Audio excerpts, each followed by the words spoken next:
So if we think back to all that external stuff that we were talking about, that people like to identify with, their who they think they are, and based on what they do and where they're from and their beliefs and stuff, it's really a product of what is known as the ego, or the egoic mind.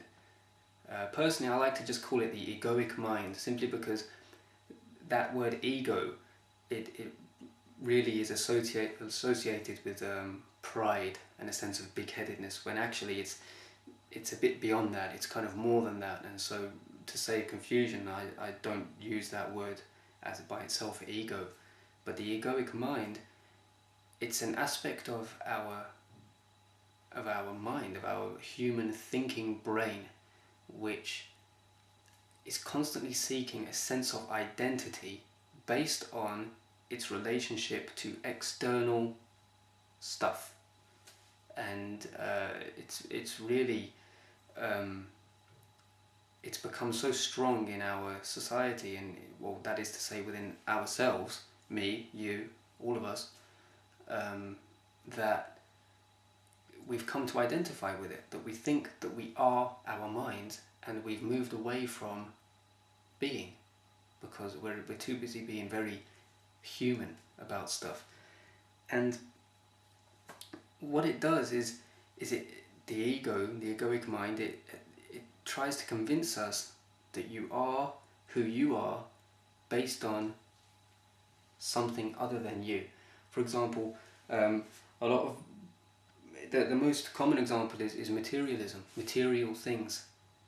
Because if I own something, then I am the owner of. I'm a BMW owner. I'm a homeowner. I am a dog lover. I have dogs, and I have this, and I have that, and I have stuff, and that makes me who I am. I'm somebody because I got the huge flat screen plasma whatever. Yeah? But it's an illusion, because those things, they're just objects. And if there's no object, there's no owner. And so I can be a proud BMW owner, but the moment the BMW gets stolen and the BMW's gone, am I still a BMW owner? No. So it's an illusion. It's not really who we are. And that's really the most basic form of it, and most people will agree with that. But on a deeper level, people have a story.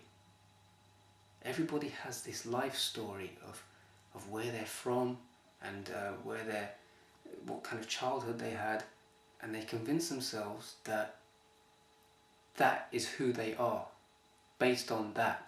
And I was guilty of this, and this is where the biggest change in me has come from, because suddenly what everybody knew me for, the kind of childhood I had, and the things that I'm into, and the kind of image that I put out to the world, has kind of dissolved. And because it's an illusion, and I've seen through it now, or it's a process. Like I said, I'm not enlightened or anything like that, not at all, but I can see through it, and I've let go of my past.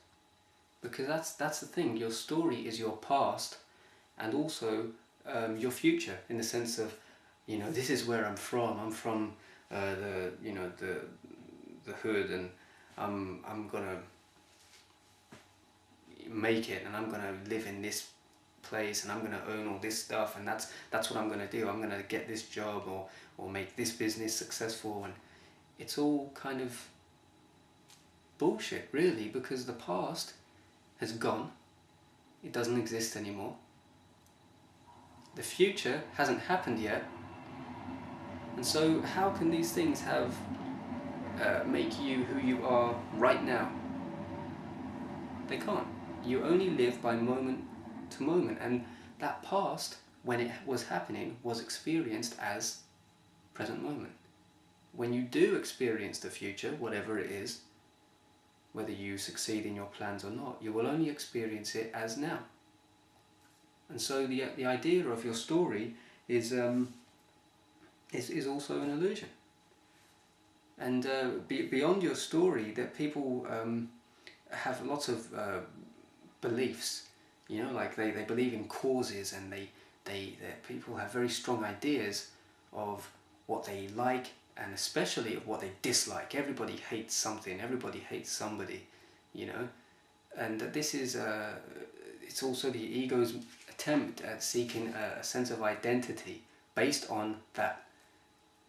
But the problem there is that it's also an illusion, because you're basing it on something outside of yourself.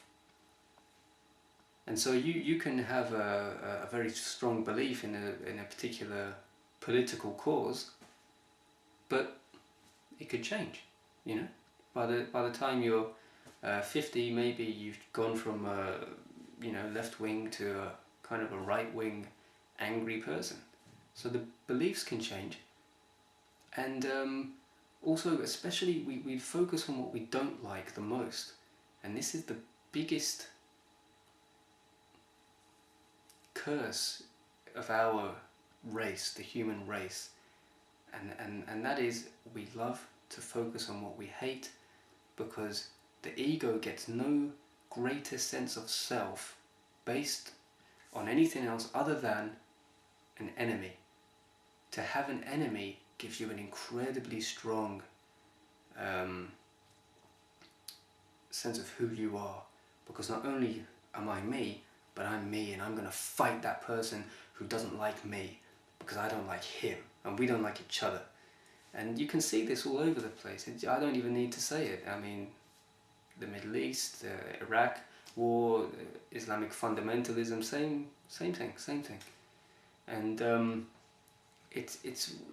we do it all the time. And people, we might look at that on the news and say, oh well, yeah, those guys, they're really in their ego, they you know, they're idiots, those politicians. Well, actually, if you ever kind of give someone the finger because they cut you off when you were driving, or whether you had an argument with somebody in the supermarket or something, same thing, exactly the same thing. It's the ego seeking an identity based on the presence of an enemy, somebody who opposes you. You have an opponent, you know. And this is, again, this is something that it was very strong in my ego, because I've basically been involved in self-protection and self-defense since I was a kid, really little kid.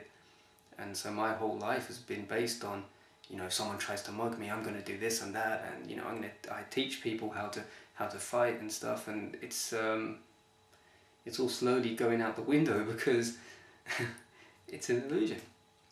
And